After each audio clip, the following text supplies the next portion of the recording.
Oi meninas e meninos, tudo bom com vocês? Eu espero que sim, aqui é Bilu, vocês estão vendo que tá frio a minha terra, né? E hoje nós vamos fazer uma pequena introdução, né? Para entendermos um pouco a respeito de Débora. Vamos entender o que estava acontecendo com o povo de Israel, com os israelitas, né? O que levaram eles a sofrerem tanto, a ficarem tantos anos e após anos cativos, né? O que levou eles a fazerem isso? E eu convido você agora, então, a pegar a sua Bíblia, porque você sabe que quando chega aqui é um estudo que nós vamos fazer, né? Aprender um pouquinho mais da palavra de Deus e entender um pouquinho das situações, do que estava acontecendo ali com aquele povo. Então eu te convido a abrir, pegar a sua Bíblia. Olha, essa é a oportunidade que você tem de pegar aquela Bíblia sua que está guardada da tua mãe ou da tua esposa, do teu marido, está guardadinha lá no móvel, abertinha ali, faz tempo pegando poeira.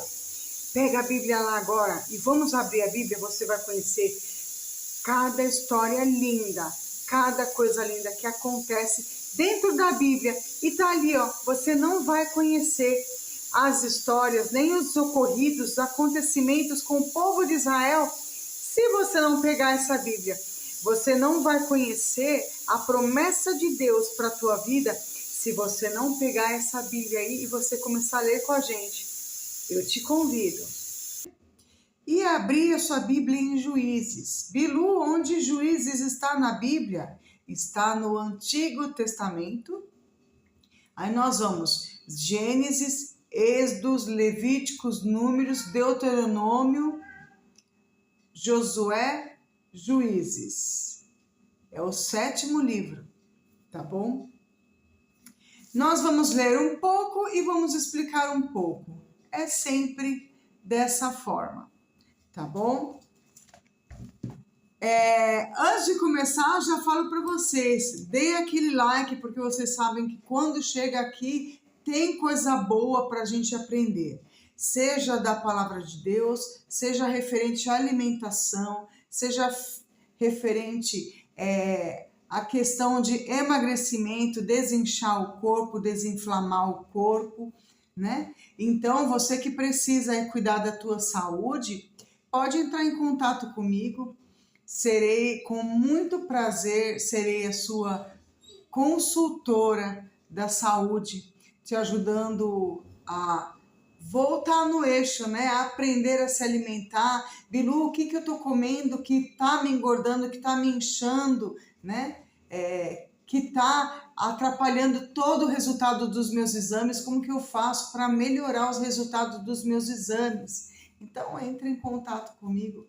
O meu telefone sempre vai estar aqui na telinha, entre um vídeo e o outro, sempre tem meu telefone, tá bom? E na descrição também você acha o meu contato lá.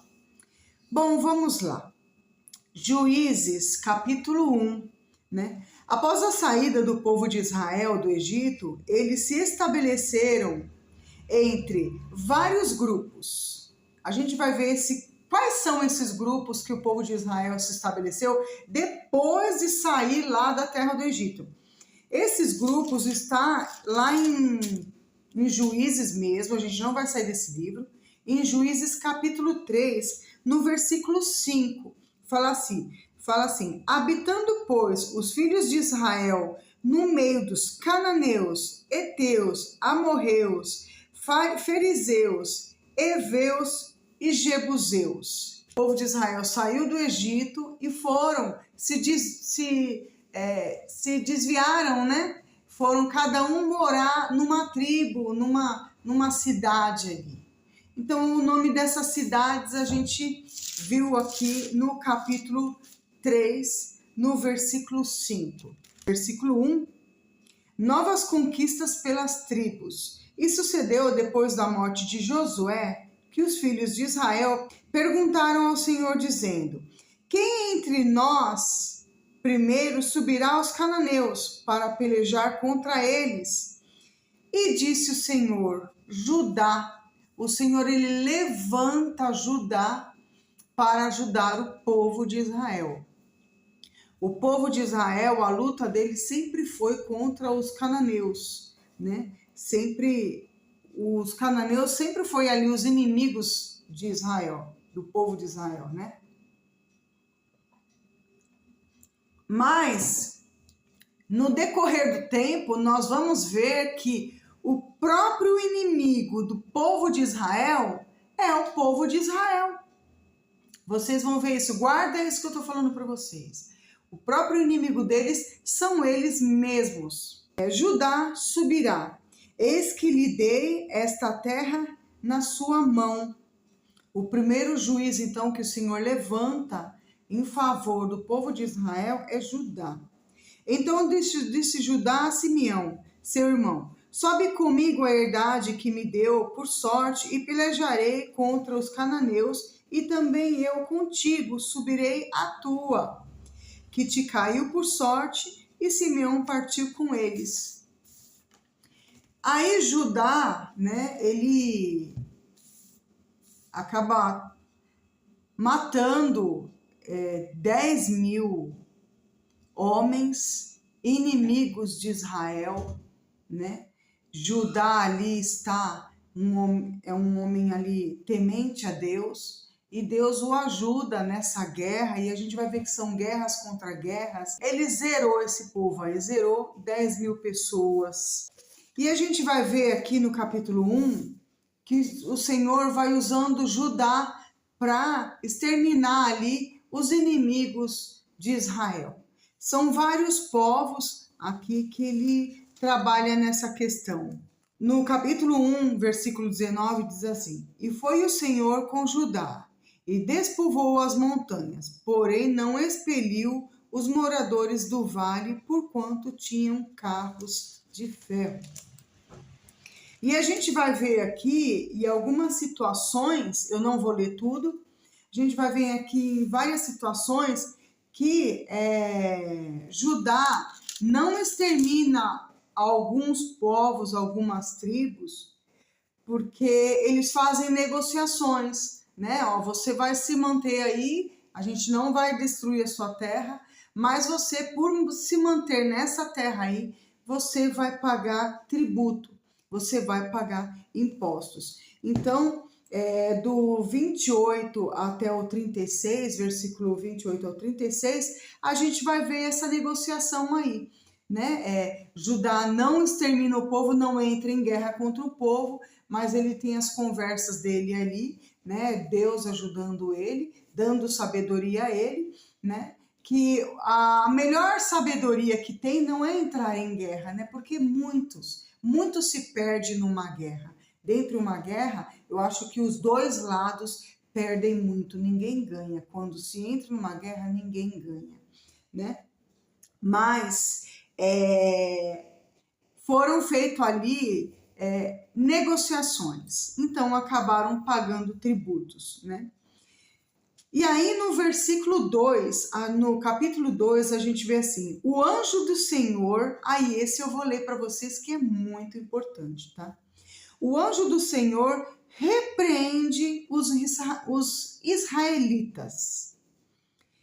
Capítulo 2, versículo 1. E subiu o anjo do Senhor de Gilgal a Boquim e disse: do Egito vos fiz subir e vos trouxe a terra que a vossos pais tinham jurado, e disse: nunca invalidarei o meu concerto convosco. Quer dizer, Deus nunca vai voltar a palavra dele atrás. Sejam fiel comigo, porque eu nunca vou voltar minha palavra atrás, né?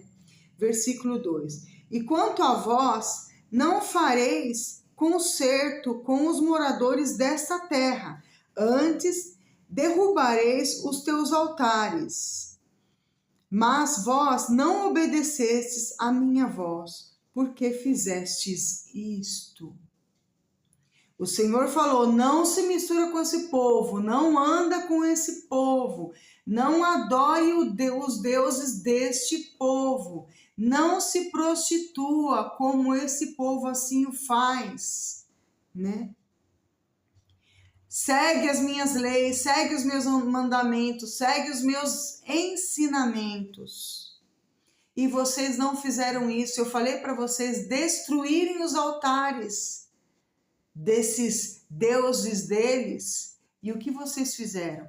Ao invés de destruir esses deuses, os altares desses deuses, não. Vocês foram lá e se prostraram perante esses deuses. Vocês foram adorar esses deuses. Por que vocês fizeram isso?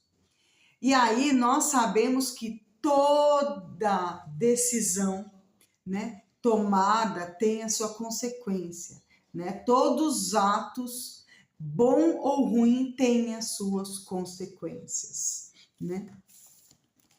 E Israel chora quando o anjo do Senhor fala isso. Poxa vida, pecamos contra o Senhor, né? O Senhor que tanto nos ajudou até hoje, nós pecamos contra ele. E o que aconteceu? E sucedeu que, falando o anjo do Senhor estas palavras a todos os filhos de Israel, o povo levantou a sua voz e chorou. Pelo que chamaram aquele lugar Boquim, e sacrificaram ali ao Senhor.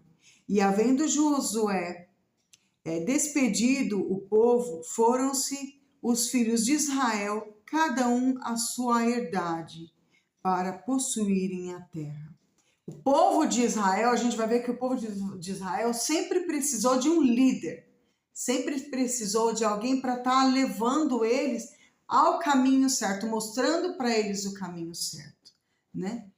E muitas vezes esses líderes guerreavam a favor do povo de Israel, eles venciam a guerra.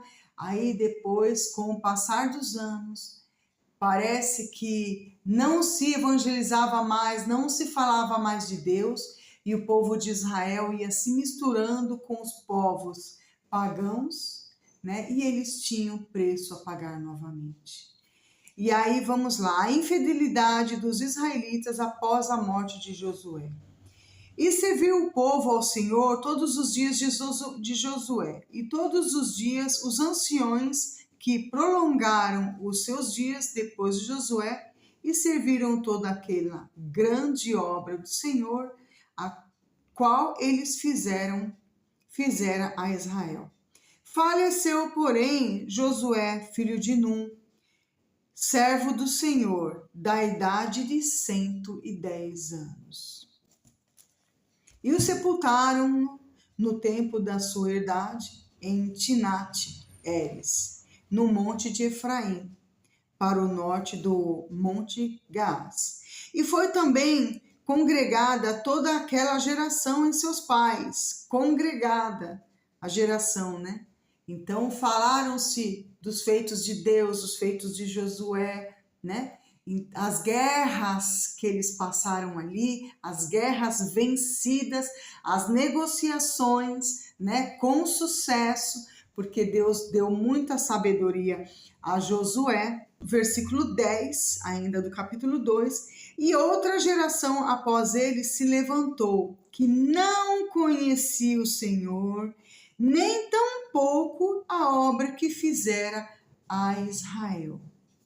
Então fizeram os filhos de Israel o que parecia mal aos olhos do Senhor e serviram a Baalins. Os israelitas estavam subjugados a um regime altamente opressor, que tornava as suas vidas muito, muito desafiadoras, deixando o povo completamente desarmados, sem escudos e sem lanças, entre uma população de 40 mil, e um tempo onde a terra estava um caos e desordem.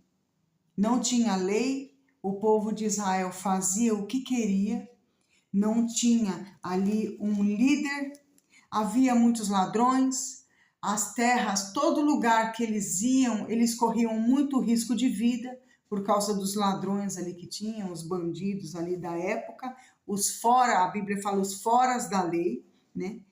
que estavam ameaçando em geral a população. Imagina uma população ameaçada e onde eles iam, o caminho que eles tomavam sempre era um caminho escuro, um caminho onde eles iam sim correr muito risco de vida. E ali eles começaram a ser temerosos, ter medo de onde eles iam e acabou essa população se enfraquecendo. O povo de Israel acabou se enfraquecendo também, né, pelos seus pecados, pelas suas idolatrias, né? Como tudo isso aconteceu? Como as coisas chegaram a este ponto? Vamos lá então para o capítulo 3, ver como tudo isso começou.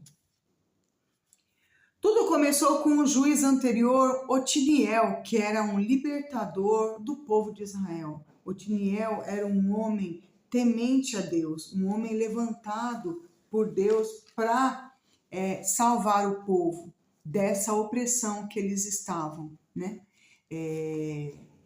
Que eles estavam ali no meio dos cananeus, dos amorreus, dos fariseus, dos heveus, dos jebuseus, e ali eles tomaram, né, os costumes daquele povo. Os israelitas, com o tempo, foram se misturando a eles e seguindo as culturas deles, esquecendo-se de Deus.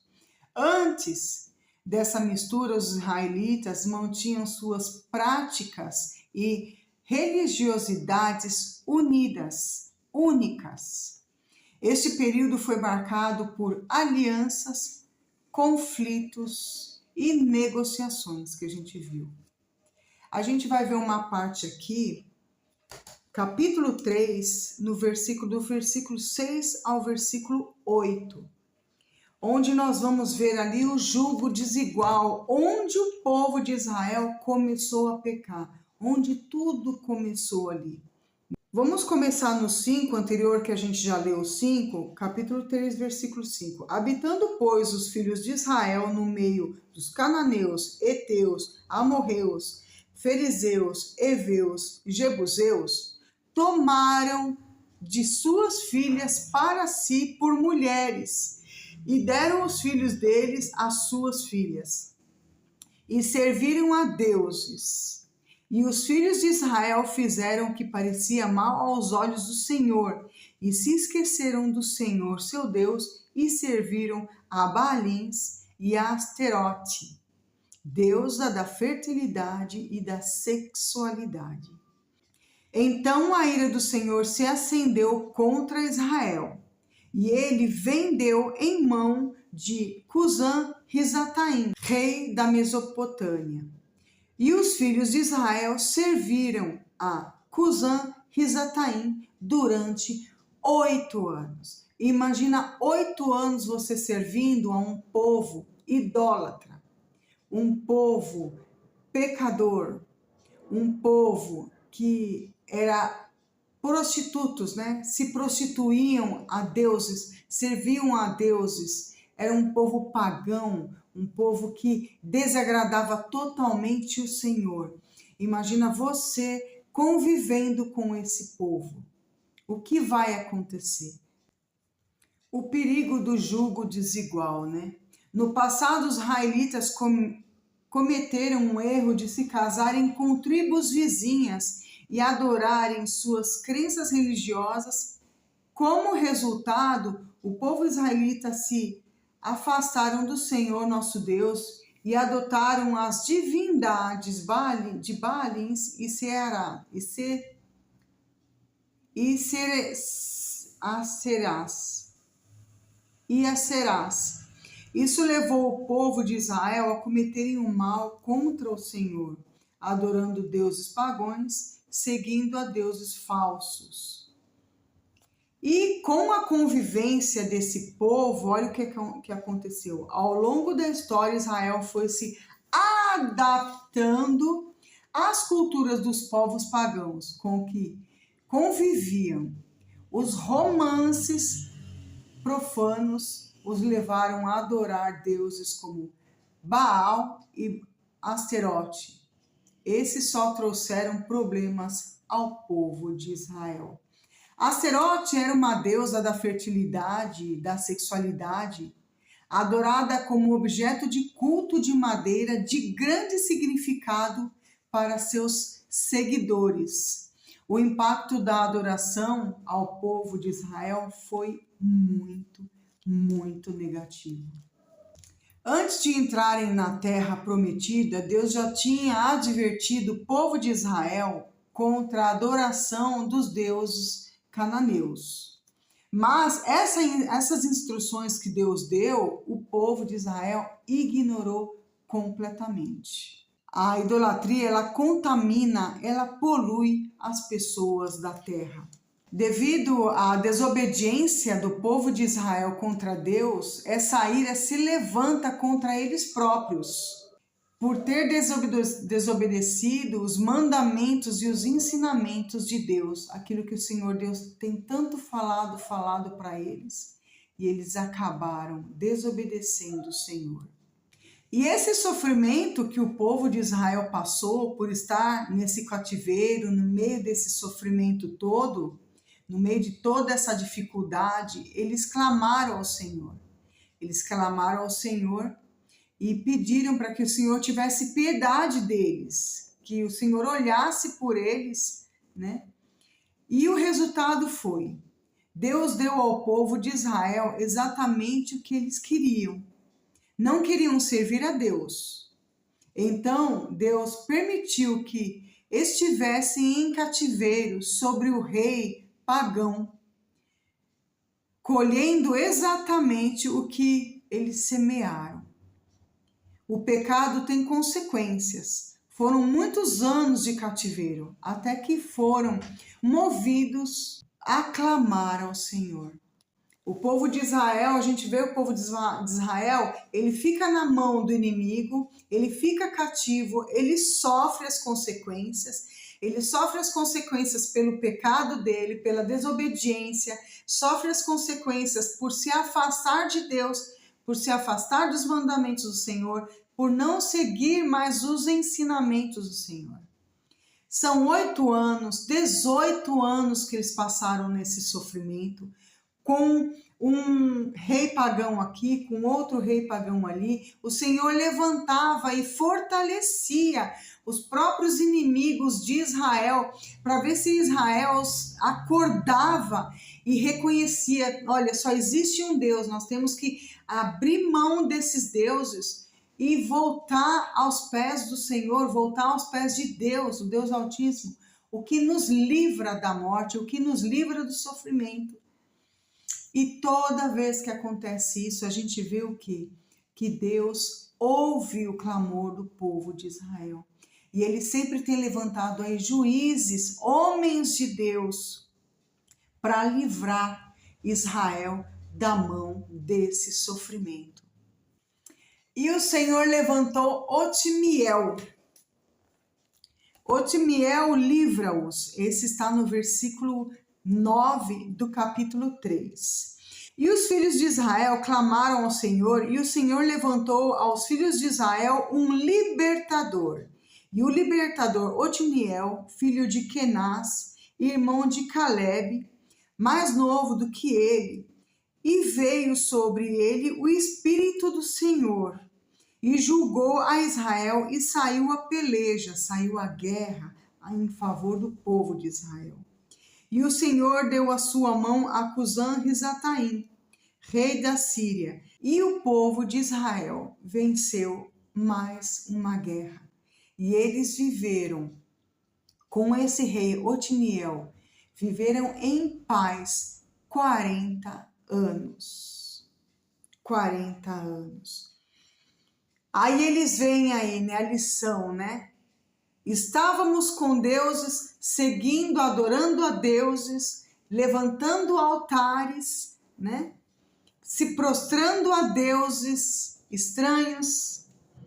E Deus levanta a gente com essa luta, Deus levanta um homem de Deus, um juiz de Deus, que leva esse povo a reconhecer que eles estão em pecado e juntos ali guerriam contra o inimigo. E o Senhor dá a vitória na mão deles. E aí a gente começa no versículo continua com o versículo 12 de capítulo 3. Porém, servidão sob Eglon. Porém, os filhos de Israel tornaram a fazer o que era mal aos olhos do Senhor. Então o Senhor esforçou Eglon. O Senhor esforçou, deu forças ao inimigo de Israel novamente. O rei dos Moabitas contra Israel, porquanto fizeram o que parecia mal aos olhos do Senhor. Deus esforça os nossos inimigos. Quando nós fazemos o que é mal perante os olhos do Senhor, a gente vê aqui, o Senhor levanta inimigos contra nós. E muitas vezes, inimigos muito mais fortes do que a gente.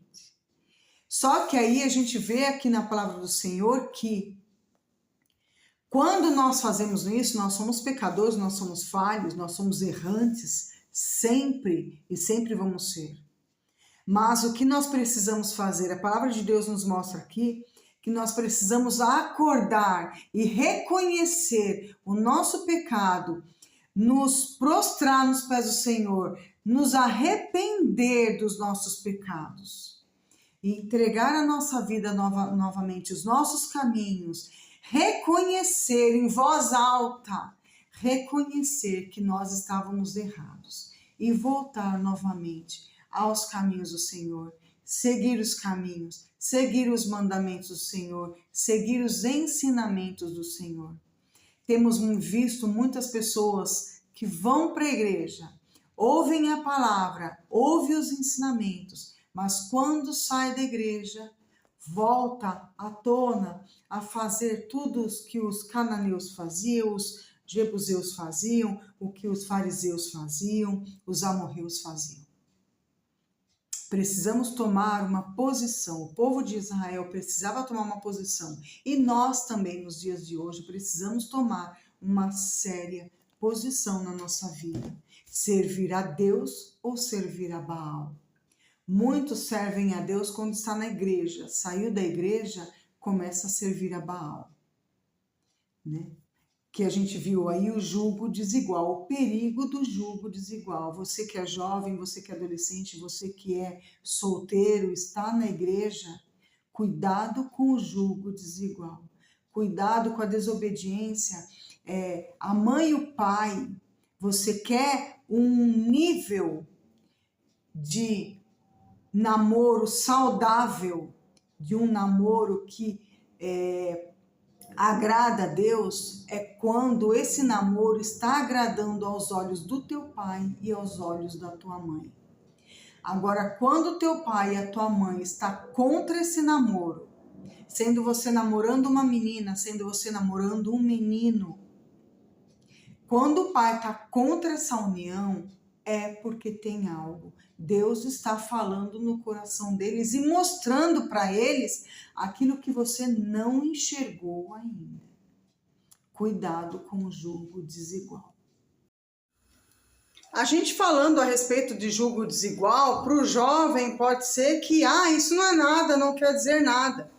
Mas eu quero falar para você, porque quando você está dentro de um namoro, onde você é da igreja, o seu namorado também é da igreja, ou você é da igreja e a sua namorada também é da mesma igreja, a questão e a probabilidade desse rapaz te respeitar como uma menina santa, como uma menina separada por Deus, para você respeitar o corpo dela, respeitar a família dela, a probabilidade é muito grande, porque essa pessoa ela tem temência a Deus, ela é uma pessoa temente a Deus e temente e seguidora aos mandamentos do Senhor. Então ela vai respeitar teu pai, vai respeitar tua mãe, vai respeitar tua família, vai te respeitar onde vocês estiverem, né? Não vai querer violar o teu corpo e nem forçar você a aceitar algo que está fora do tempo de vocês, que seria o sexo, né? Sexo até fora do casamento. Então, a importância disso, de você namorar uma pessoa da mesma religião que a sua, para que vocês não tenham esse problema que Israel teve aí, né? De se juntar com pessoas que tem costumes de idolatria, adorar santos, fazer imagem e escultura, já imaginou você aprendendo todos os ensinamentos de Deus, ouvindo a palavra de Deus, e de repente na sua desobediência, você começa a namorar uma pessoa que é de uma outra religião totalmente diferente da sua, onde você chega ali, tem imagens de escultura, tem adoração, você chega na casa dessa pessoa e tem comida, tem alimentos que são direcionados diretamente aos deuses deles. Isso é jugo desigual. Caia fora disso, porque isso é sofrimento para a tua vida. E não tão pouco, né? Os filhos de Israel serviram a Eglon, rei dos Moabitas, 18 anos. 18 anos na servidão. E aí a gente vê no 15 aqui, Eude livra-os. Quer dizer, o Senhor está levantando outro rei, né? O Senhor está levantando outro rei aqui, Eude livra-os. Então, primeiro o Senhor levantou aí Josué para tirar o povo da escravidão, da mão dos homens maus. Depois levantou Otiniel. E agora ele está levantando outro juiz, Eude ou Aode. Aí tem Bíblia que está escrito Eude e tem Bíblia que está escrito Aode. Aode sozinho exterminou, assassinou o opressor Eglon em seu castelo. Este foi o juiz anterior a Débora. E após a sua morte, o povo de Israel se entregou a novos costumes, se afastando de Deus. Não mereciam mais a graça e a misericórdia de Deus. Mas, no entanto, quando se busca a Deus, Ele não nos vira as costas, pelo contrário, atende às orações do povo de Israel e livra o povo de Israel dos seus problemas. E foi um poderoso lembrete do seu amor e perdão para com os que buscam o seu amor e orientação. Após a morte do rei Eude, os israelitas mais uma vez se desviaram dos caminhos justos e se entregaram às atividades detestáveis aos olhos do Senhor. Seu comportamento era moralmente repreensível e contrário aos princípios de virtudes da bondade. Apesar do abandono repetitivo do povo de Israel para com Deus, o Senhor nunca parou de ajudar, de estar presente, sempre oferecendo oportunidades infinitas de retornar ao Senhor. Essa dedicação insaciável e perdão infinito são testemunhos do amor e misericórdia infinita que Deus tem por sua criação, por nós. Assim, Deus entregou mais uma vez a outro opressor, que foi o rei Jabim de Hazor, um rei cananeu. Eu fiz toda essa introdução para nós chegarmos agora no capítulo 4, que é onde vai entrar a história de Débora, né? O que aconteceu com o povo de Israel, quais foram as falhas e os erros deles, agora nós sabemos o que eles fizeram, para que Débora se levantasse. Nós vamos ver que não foi Deus que levantou Débora, e sim Débora se levantou para ajudar o teu povo. E isso nós vamos ver no próximo vídeo. Aguardo o teu like, aguardo os teus comentários e me ajuda nesses likes. Eu vejo que tem 60, 40, 50 visualizações, mas os likes não tem. Preciso do like de vocês para que os nossos vídeos sejam passados para muito mais outras pessoas, para que nosso canal venha crescer, tá bom? Aguardo o apoio e a ajuda de vocês. Você que chegou agora no canal, se inscreve, ativa o sininho para que você venha receber as outras notificações. Ficamos por aqui.